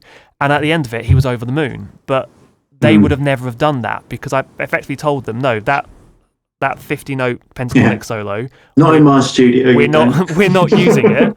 Try this. And instead, he was like, I'd never would have done that, but it sounds so good on the track. It's like, yeah, that's. I mean, it's just a great example of having someone, as you said, Neil, that isn't inside it, will come along and hear it for the first time or something, and will hear something different, which can or cannot be better. So, I mean, in that way, collaborating is just something. I didn't tell him what to play. I just told him kind of how to play it and led him down that road. So that wasn't even collaborating. That's what producers do effectively. Well, it is collaborating. You kind of gave him, you took away his view of the song and imposed yours, and ended up with something better. Impose is an awfully strong word. Not necessarily wrong, but it doesn't have to be. It doesn't have to kind of be bullying, though, does it? I mean, to impose, it's just kind of saying, well, I'm the producer. I'm the guy who works with music day in, day out. I will impart. Right, okay. I can live with impart. Fantastic. Yeah. But what you are doing. Sorry, Neil, carry on. What I was going to say was, what's important was you have a point of view, but the most important bit is not just having a point of view, it's how you get it across. so it's taken on board. Yes. And whether it's in a professional studio, I'm sure, or it's just in terms of other collaboration, like in life, if you're not able to communicate why and make sure they realise they're not doing it for your own benefit, you're doing it for the joint benefit or their benefit, then that's the real art, I guess. And I imagine that's really important as a producer. Very much so, and that's why I said to Anthony, I'm glad to hear that you've been enjoying working with your producer, because if you don't get a producer that you gel with, you're going to be in trouble, because you're going to be fighting with one another, or you're just not getting the passion backs and forwards. Good segue there, Neil, because we've got some great points lined up from a few of you regarding the process and the choosing a collaborator, and then obviously the slightly litigious side of it all. So Anthony, do you want not Anthony, sorry, Paul, do you want to jump in with some of your notes here that you've got? Yeah, I mean, my rules with collaborations is, for me, it has to be an equal split. It has to go in from the start before you write a single note or come up with a lyrical idea. If there's two of you, it's a 50-50. If there's three, it's 33-33-33. It's got to be equal from my point of view. Otherwise, you end up with, well, I want my idea to be in there, otherwise I won't get a bigger split, or I think it could affect the creative process. I call it the U2 split. Yeah. Because they were renowned for splitting all their songs 25 down the line. Discussed it before, I think, on the podcast. Oh, I think that's really important. And interesting about the veto, I think Becky and I discussed it once for a collaboration, that we should have two going, and each one has to have sort of the final say. So, if there's two collaborators and you disagree, where'd you go? So I think it's good to have somebody that does have the final, this is what we're going to do, and everyone agrees, and off you move. So getting two on the go where each collaborator has the final veto or the final say, I think is quite important. Neil, Becky, do you agree with that? Does it seem to balance with what you've been, how you work yourselves? Well, for me, with Boydie, I think we talked about that during the recent "The Not Enough" song, but we haven't actually got our other collaboration going yet, where Boydie's going to have the veto. So can't wait. He has the power. I was going to make you sing in alien voices, but you've already done that. She'll get typecast. Make her learn Russian and sing that. I think you're right. It's important probably to be very clear what up front. What do you want to achieve? What is the prenuptials in your case? And I can listen to that. Possibly you may have one about the songwriting. The creation of a song. If you're collaborating to jointly come up with a song which is co-written at 50-50, you could then, I could introduce, then you had two completely different versions of it. A heavy metal version and a folk version of it, done by each of them. But and there are some things within that, I guess, in terms of then how you communicate and how you work on the way through. So we've been talking clearly about having to give some stuff up to get something back. You shouldn't be too controlling, but you've clearly got to give enough and trust people. You want to share work in progress, as people have been talking about it. Take the feedback. No surprises. And deal with it. If you've got issues, you've got to deal with it with the person you're having the issues with. If you don't agree with something, talk it through, really. But it's having some fun, and just like a relationship, you might have a one-night stand, or you might have an ongoing relationship. If you both get something from it, it's great. How very modern there. Steady on, sir. Don't know where we're going down this garden path. Well, let's go dark for a moment here. Let's talk about when these things can go wrong, because obviously there is a risk if you are working on. Because let's be blunt here, we all are passionate about what we do. If we weren't, we would not be on a podcast talking about songwriting for our Sunday evening. We all love and care about the music we are making. What happens if you're working with a collaborator and the path that the song is taking is not to your liking, and the other person perhaps is super into it, and you want to pull out, for want of a better phrase? Has that happened to anyone? I had a song come back that totally played against everything I felt about where the song should go, and we've agreed to look at it in the future. He feels quite strongly about his arrangement, and I feel quite strongly about doing something else. So it'd be interesting. I think we're going to talk about it on album number 2, but we're doing this little dance around it. We've got all these other songs that we're really happy with, and that's enough to keep everything kind of hunky dory. So yeah, maybe ask me in another few months. Okay, and then I'll find out if you've got a new producer for album number 2. We'll know. Exactly. Yeah. Has anyone else had a kind of a clash, I guess? I've had a couple of examples. One where actually, due to miscommunication, the feedback I was getting was actually intended for somebody else, and it created lots of fun because I couldn't quite work out. Oops. And actually, what had happened was I think I thought I'd got into a one-to-one relationship, and actually the person was probably dealing with a couple of different people at the same time. So I think you'll be really clear about who you're communicating with. But on one occasion, I basically said, okay, fine, you'd like to go down that, and I actually ended up helping them. I put some of the music together with somebody else's tune and somebody else's lyrics. So I did it that way. On another one, somebody said, look, we don't really agree on this song. We've put it there, tried it out, it hasn't worked, walked away, and I'm going to rewrite some lyrics to that tune, to the melody, and I'll have another song. So, yeah. Well, from a professional point of view, I've never had it myself. Fortunately, as I say, I write my own songs and I keep full charge of them. But I have produced for bands where I've done an EP and the band have split. And then 2 or 3 members have then formed a new band and they quite like the songs they were working on in the old band. And then I start recording a new song for a new EP for a new band and the chorus sounds awfully familiar.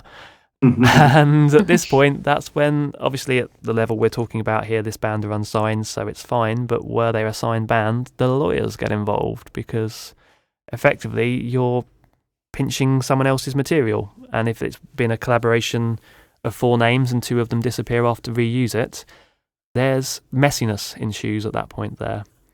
So I'm guessing that I don't think any of us have been down that path here, fortunately. But I've got a riff on someone's record that I no longer speak to. Okay. So it has happened. You've been pinched. Well, not pinched. I mean, I recorded it, and the kind of record got made and finished, but not released by the time I departed company. Okay. I was always kind of in a session role anyway. But yeah, I mean, I'm not bitter about it. It was a nice little piano part, but it is what it is. I've got my own songs to think about. So, yeah, I can imagine some people could tie themselves up in knots over it. If the song suddenly became a hit, then maybe I would wonder if I should ask for some pennies. It's hard to know, isn't it? Well, yes. I mean, when I do work with artists and I have anything more than a production, say, and I've done this before, where, as I say, maybe I've heard the chorus and I've hummed a counterpoint which they've really liked and they've put that in on the backing vocal, and then maybe they've changed the middle 8 and gone to the relative minor and put something in different that I've suggested to them. I have on occasion asked them to sign something agreeing that parts X, Y, and Z were added by producer, and then they've signed it. Nothing has ever come of it, but as you say, Anthony, if I hear that song on Radio 1 and the Spotify plays start going into the millions, I'm thinking I should probably be due a few pennies for this.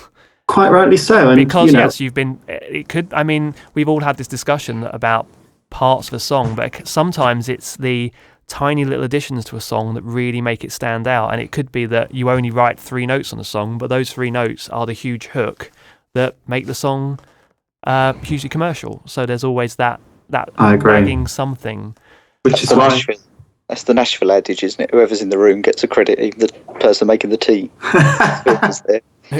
What adage is that, sorry? The Nashville, yes. Yeah, because there could have been any influence there at some point. So, I mean, let's talk very briefly about the legal side of things. Do people here have, someone's put this, I don't know who wrote prenup. Do that people, was me, I'm afraid. Sounds like Neil, yeah. I liked it, Neil. I like that phrasing there. Obviously we're all friends, and we tend to work, obviously Paul and Becky, you're quite friendly, I can only hope and assume.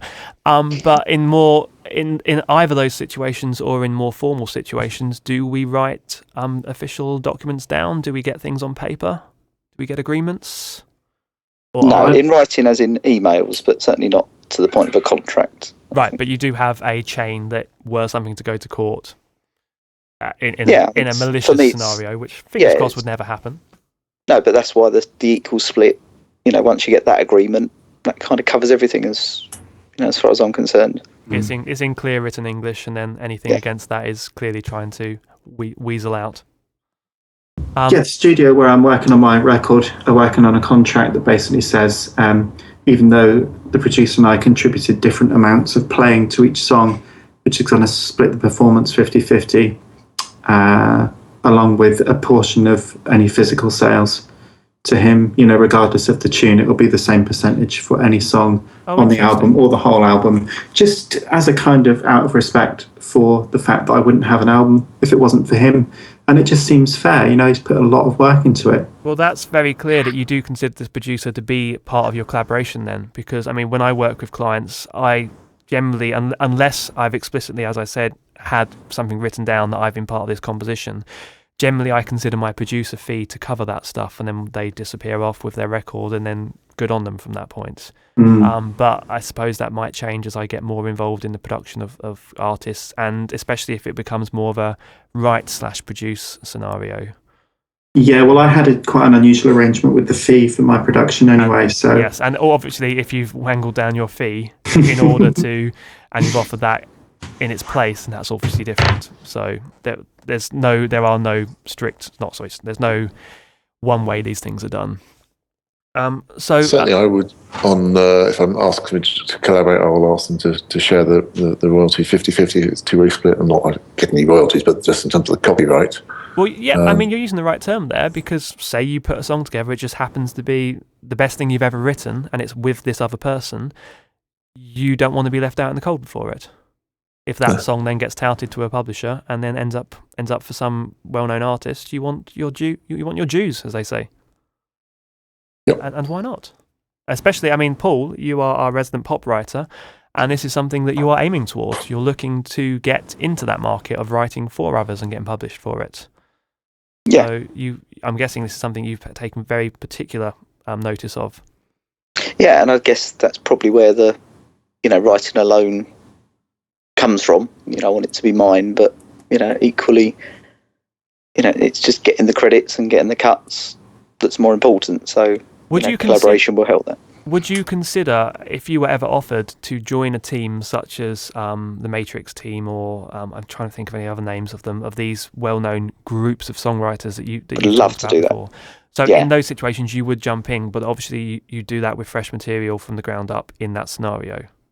Yeah, or take in anything that I've got. Stock Aikman and Boydie.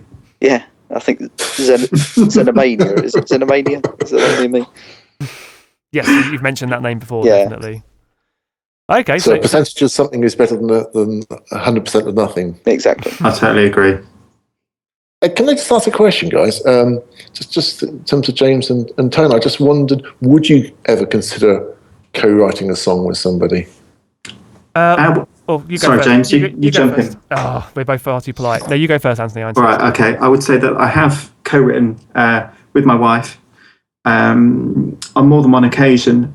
What tends to happen on almost all of those occasions is that one of us has a nearly finished song and says to the other, why can't I finish this song? At which point the other person says, it's because you need an A minor here or something or whatever.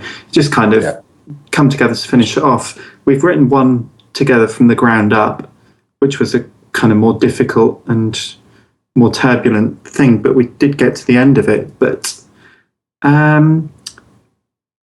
that sounds to me, Anthony, a bit like a McCartney-Lennon relationship, where when you listen to a Beatles track, they're all Lennon-McCartneys, they're split, but you can tell which one was a McCartney song that Lennon helped tidy up, and vice versa. Absolutely. Yeah, totally. And that was always a very interesting relationship there for any big Beatles fans. You going through the records and kind of seeing if you can work out who it was, and looking through, trawling the internet for the clues on, and going, yes, well, I knew that was a Paul all along. So carry on. That was it, really. I was just kind of, for me, songwriting is something that is almost like a meditation for me. It works better for me. I get more out of it if I do it on my own, because I kind of almost go swimming in it. It's like having one of those weird submersive water tanks in your room. I just kind of dive in, spend as long as I can there till I get cold, and jump out and dry off. But it's a totally different experience to do it with someone else. Cool. As for my answer, I currently am collaborating with someone. I know. This is largely, again, part of my day job. I'm currently working with a chap called Andy.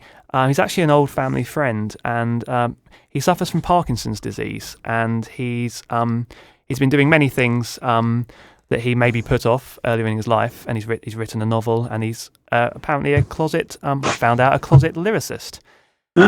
He came to one of my gigs earlier this year, as he's a family friend. He's known my parents for about as old as I am, and he really liked my style of music. Turns out he's a big fan of the old Neil Young and Bob Dylan records and that kind of singer-songwriter genre.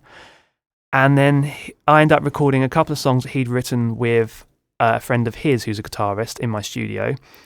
Then when he heard my album, he then asked me, would I write some of his songs? So he sent me a set of lyrics, and the process was an interesting one because he's not a musician, so he's just a lyricist. Yeah. Sorry, that didn't mean to sound dismissive there. I apologise. He is a lyricist only, and he would send me a what he called a bass track, where he'd say, I'd like this song to sound a bit like Carole King, You've Got a Friend. That's like a reference track. A reference track, yes. The first time he said bass track, I had it in my head as in a bass guitar, and I'm thinking, quite how am I supposed to work? And it made more sense afterwards. So he sent me a reference track, and then what I didn't want to do was to rip off the song. So what I did is I would do a hit song deconstructed style deconstruction of that song. I'd sit down and write, for instance, for Carole King, You Got a Friend, I'd say, right, fingerpick, actually it was a James Taylor version, sorry, fingerpick guitar, close movement on the melody, withdrawn but still euphoric lyrics in the chorus, etc., etc. I'd write a good few paragraphs about the song, and then I'd check with him that that's what he had in his mind about how the song could be.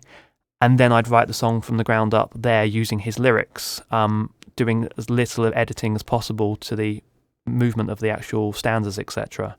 One thing he didn't usually do was flag to me which would be the chorus. So I'd have effectively a poem, and I'd have to pick out the hook lines and the repeating parts. And that, after the first song, he sent me 3 more, and we've done a whole album now. So we're at the stage where I've written 7 songs for him alongside the 3 that he'd already had with the other artist, and we're currently looking for a drummer to start building the track up. So this is literally a collaboration that's been with a lyricist, and in this scenario, I'm trying to think. We haven't hit any roadblocks, but he has actually asked me. This was very interesting to do. It was the James Taylor song that came to mind. I wrote the track to the lyrics. He really loved it. A few weeks later, he came back to me saying, I love the song, but it's not what I want for these lyrics. Can we go again? So I had to write a second song. And the second track was Snow Patrol. What's the huge one by Snow Patrol? Chasing Cars. Chasing Cars, yes. So 2 very different. Obviously, he clearly wanted more anthemic. He wanted big guitars, sparse broken guitars, big production, radio friendly, very different to the James Taylor. So I had to take the same lyrics in the same cadences and write a brand new song. I took a few weeks away from that song and tried to forget it as much as I could. A nice part of that, though, he's told me that the song that I wrote, if I want to use for myself, I can rewrite the lyrics and take that away, because it was very much my vein of music, fingerpicky acoustic guitar folk. So that might end up on a later James Nighthawk record. But yeah, so in answer to your question, Neil, I am collaborating. This is probably the first major project where I'm literally on a 50-50 split for it, because it's a charity project. He wants to release it for Parkinson's Foundation. So cool. So yeah, I might share some of that early in 2016 when it comes around. But yeah. Cool. Right, we've been talking for some time about this, guys. Do we have any other major points to finish up on, or have we covered most of what people wanted to talk about? I think the only thing I wanted to add was the frustrations of online collaborating. So Becky and I think we mentioned it. It was, it's months and months. I think sort of back between, real life pressures and working on other things and everything else. And I've no doubt whatsoever if we were sat together in a room, we'd have knocked it out in like 3 or 4 hours. Whereas the whole, right, I've done something, I'll email it, and a couple of days will pass, and it's like, I want to crack on with it, but I want to make sure I'm going the right direction. And, likewise, when I get something and I'm busy and want to go back but can't because they're doing other things. So I think that needs to be borne in mind with online collaborating. On the flip side, does it not in some way give you space, knowing that, I'm not going to get an email back for 24 hours, I'm not quite as rushed, whereas when I've worked with clients, they're sitting in front of me and they kind of want a counterpoint now. So I don't really have a huge amount. It does take the pressure off, I think, a bit. Certainly, yeah. I quite like that pressure. I prefer to work quickly than to have too long to spend thinking about it. But the real thing is about communicating and saying, look, I'm afraid I'm really busy at the moment. I'll get back to you in a week or a day or whatever. And you both knowing that's, and then doing it, obviously. Sticking to it, yeah. Yeah, I mean, it never caused an issue, not friction, just the frustration of, emailing and waiting. That's, the nature of the beast. Yeah, and it's also, if it's been a significant amount of time since you last discussed it, you kind of forget where you'd got to with it, and then you kind of have to almost re-get to the point that you'd already got to. Yeah, because I'm with Tone, I like writing fast and then spending the time refining. That's my sort of method. Yeah, so benefits and issues with it either way there. So, yeah, I can see the point. And what about the actual technological side of it? Do you find that we are now at a point where internet is now stable and fast enough where you can get mixes across in an instant? I mean, I'm absolutely loving the fact that my studio, early last year, we got fibre in the area finally, and now I can upload not just mixes but 24-bit masters and stem files, and I can get them into the cloud in minutes rather than hours. Wow. Yes. I forget you're in the West Country there. Oh yeah, I'm still using carrier pigeon down here. So. Damn those foxes. I thought, to me, I can say with most people who've got some sort of computing DAW type stuff, it's really easy now to download files if you're a numpty like I am.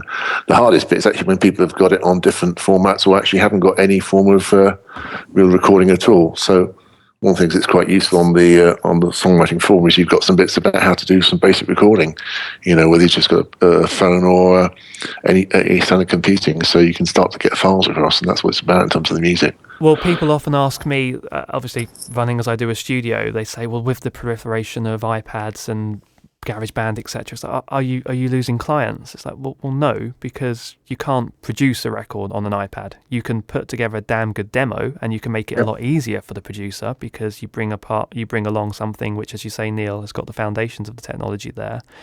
But the studios still need to actually build it up. So I think now that so many more people have access to recording software and the basics of, as you say, with Place on the Forum and other places, understanding of how to put together a decent demo, that makes it a lot easier to collaborate because you can literally record what you're talking about. As you mentioned earlier, Paul, you can just do it rather than talk about it. Yeah, and interestingly, talking about that, I read an interesting article. We're talking about James Bay, Chaos and the Calm. His producer actually got James Bay to record into an iPhone one of the backing vocal lines because it didn't match. Oh yeah, I saw that video. Did you hear that? Yeah, it was class. So on the actual released album, one of the backing lines was recorded on an iPhone. There we go.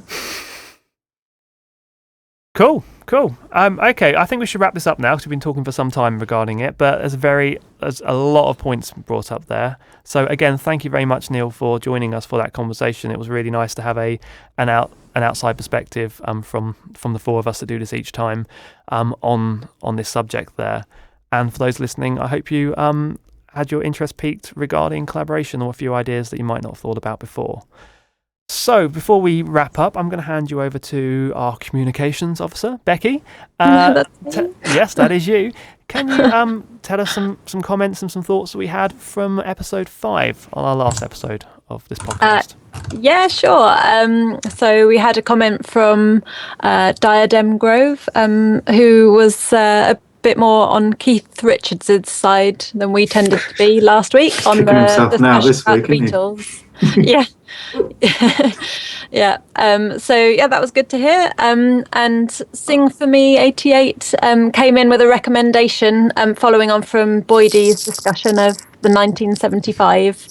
And he is keen that we listen to a cover of a 1975 track called Chocolate by a band called Against the Current. So I'm sure we're all now going to go off and do that. Well, that is one of their strongest songs, so I'll be interested to see how the different band did their version of it. So yeah.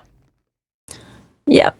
Polsky suggested that he'd like to hear more about songs rather than artists. So I don't know how we did with that this week, but I'm sure we'll bear that in mind.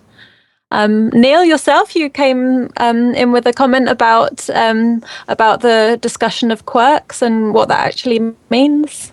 So thank you for that. Okay.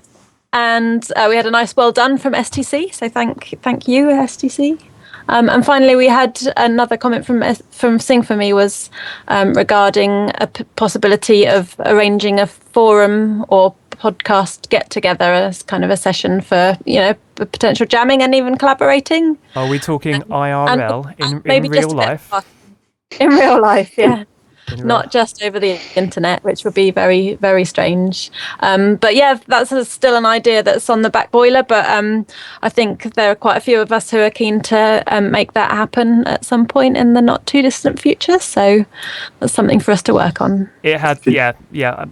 We have floated the idea before. I mean, obviously, we're early on this podcast. We're only on 6 episodes, but the idea was that when it gets going, if we build a community around it, and there was interest, that we could do some kind of meet up somewhere in the UK for this. Apologies for those abroad.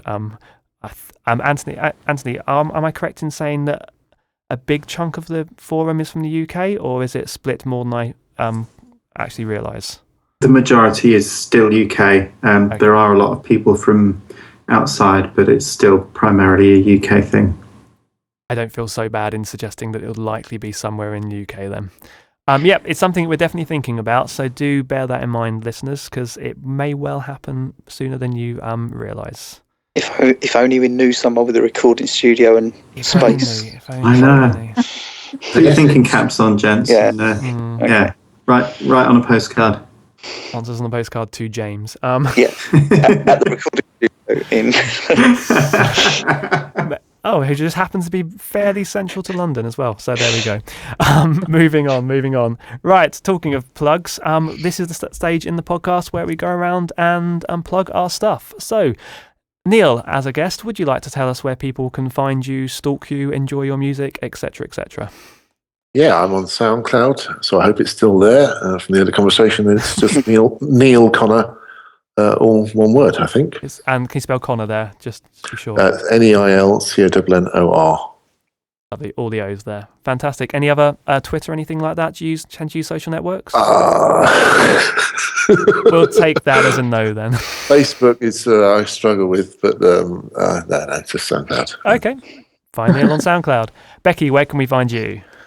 I'm also on SoundCloud, and I am Becky Lucy Thomas. Brilliant. And Twitter? On Twitter, I am Becky Lucy Music. Brilliant. Anthony, tout the forum and yourself. Yeah, please come and say hello. Songwriterforum.co.uk. It's a great community. If you're not already part of it, what the hell are you playing at, frankly? If you want to listen to my music, again, if you're not, what the hell are you playing at? You can find me on Facebook /Anthony Laneism. That's ANTHONYLANEISM. Thank you. Paul Boydie, where can we find you? Yeah, I'm on SoundCloud as Boydie Music, BOYDIE Music. Go with that.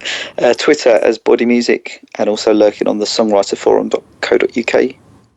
Come and find me. Brilliant. And I am James Nighthawk on pretty much every single social network under the sun, as well as iTunes and Spotify. So go check us out there. And of course, our podcast. I'm just scrolling down because I've gone too far down now. We are on Facebook at facebook.com/Songwriter Select. We are on Twitter at SW Select Podcast. And you can also email us directly, songwriterselect@gmail.com. A great way to communicate with us is either tweeting at us, or each episode we do put a thread on songwriterforum.co.uk where a lot of discussion tends to come about from what we've been talking about. So join us there. Boys and girls, have we missed anything, or are we good to wrap up? Good. All good to go? Fantastic. Thank you Neil Connor, thank you once again for joining us. You've been an Thanks, absolute guys. pleasure. It's been a pleasure. And you guys enjoy it. And I will actually add here, as you're the second guest off the forum, we are always looking for new people to join us. So if you've been listening to Paulski and Neil here and joining us, and you think you'd like to do that, get in touch with Becky or mention on the forum, basically. We'd love to have you on the podcast with us. So with that, we will say goodbye and see you next time on the Songwriter Select podcast. Thank you very much. Bye. Bye. Bye. Bye.